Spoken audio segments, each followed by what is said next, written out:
Hey guys, welcome back to my channel. So if this is the first time of you seeing my face, my name is Cynthia, and in today's video I'll be telling you how you can rent a house in UK, or should I say I'll be sharing my experience with renting a house in the UK. Like, it's actually one of my worst experiences in the UK, so I just felt maybe I should share it because oh, nobody prepared me for this. So first off, when I got to the UK, I stayed with family, and over time, because I got here before my husband and I needed to get to know the environment first, and then I started looking for a house.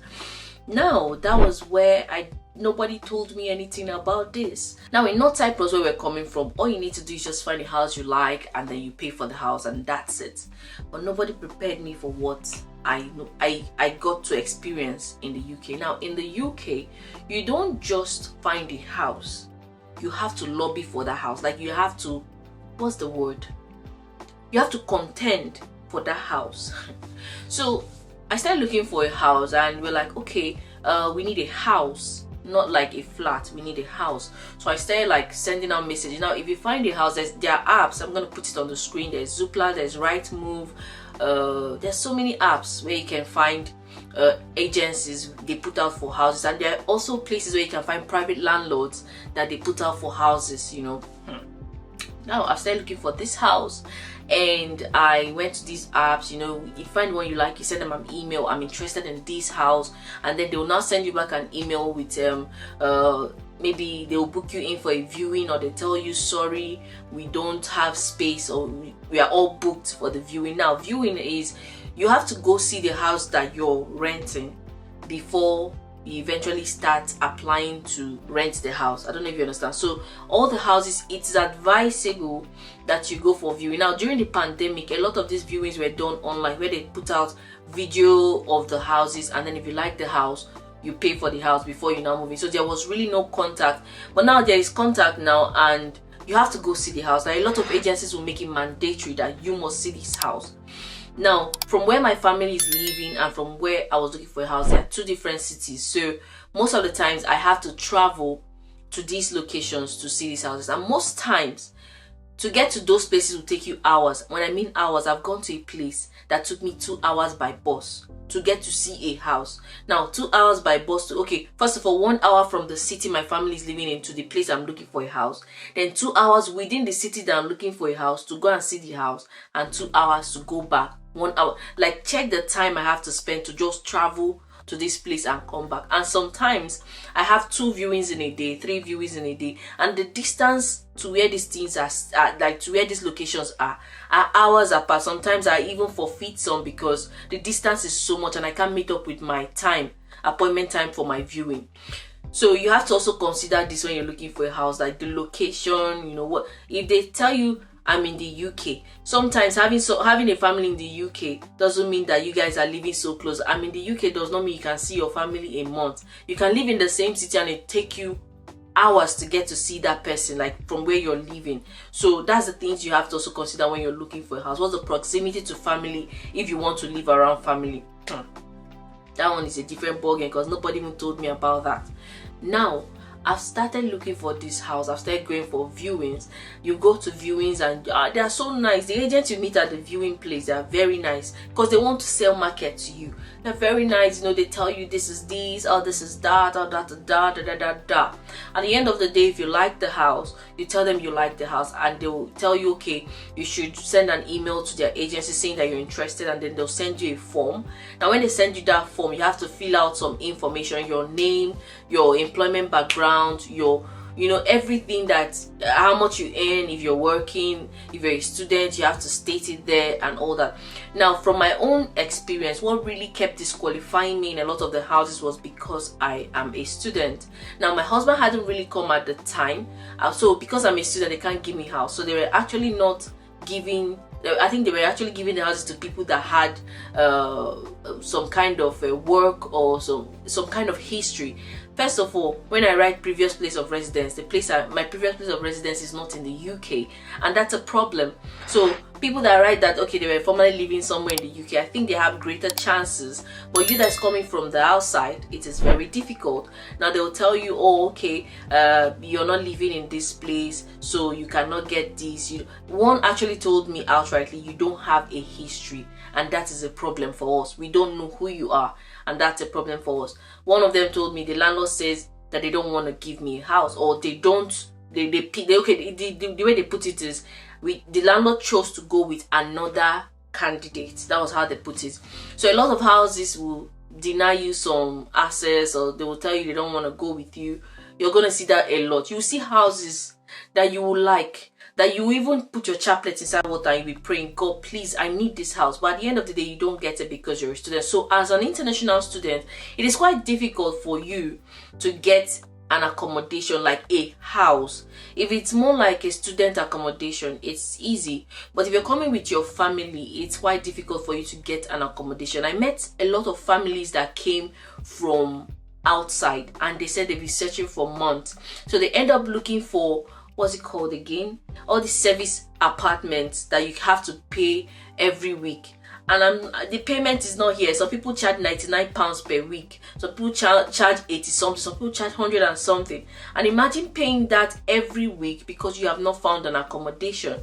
It is very exhausting. It's very, very draining, you know. And aside all this payment, you have to feed as well. So if I didn't have family that I was staying with, it would have been really difficult for me because I must have already spent a lot before I eventually found a house. Now back to the search. So I kept looking for houses. Now eventually I now got two that they sent. Okay, I got three that sent me a message that they were willing to, the landlord is willing to go with me. Now one of them was a 4-bedroom apartment, but the problem we had with that apartment was by the road. So I didn't want a situation whereby every now and then cars are passing, you know, buses are going here and there. So the houses, it was nice. Well, another thing you have to know is UK houses are very small, you know. I was looking for a very spacious place that can be very fitting, but UK houses generally are very small. So don't expect that if you're coming from a very big apartment and you get to the UK, you're going to stay in a very big apartment. No, houses are very small. They're like cubicles. They're very small hobbit houses. So you have to make do with what you have. So this 4-bedroom, it was very small, and that was the size wasn't my problem, because at a point I came to terms with the fact that the houses were small. So all I just needed was a place that was quiet and serene, and because I was desperate, that was why I really had to apply for that. I didn't think they were going to agree to go with me, because already I've had a lot of rejections, and I was not like, it's gonna be serial rejection, so what the heck, just go for the viewing. So eventually they sent an email saying that the landlord has agreed to go with me, but because of where it was by the road, and I really don't like noise, so we decided not to go with that one. So the other two, one of them agreed to go with us, but then eventually they backed out. I don't know what happened, but eventually they backed out. I really don't know what happened. But then the one we're staying in right now, they said the only way they can agree to go with us is if we pay an upfront of like 6 months, 8 months. That's the only way the landlord agreed to go with us. And we're like, what can we do? That's the only option we have. Else would have been on a serial movement of, you know, looking for an apartment. It was just something else. But now I'm explaining it. It looks easy, but ask anybody that has gone for viewings or have looked for house. My brother and my sister, it's not easy. It's not easy at all, because it's gonna drain you. You're going to be drained. Like literally, you're going to be drained. You're going to be frustrated.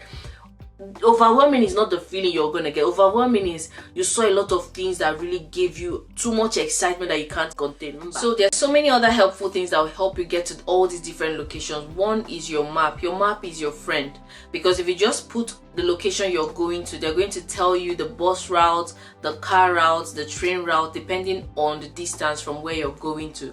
So the map is really going to help you get to different locations. And some places when you go there, they're so deserted that you'll be so scared. So you have to really, you know, need to contact these agencies, you know, book convenient times for you.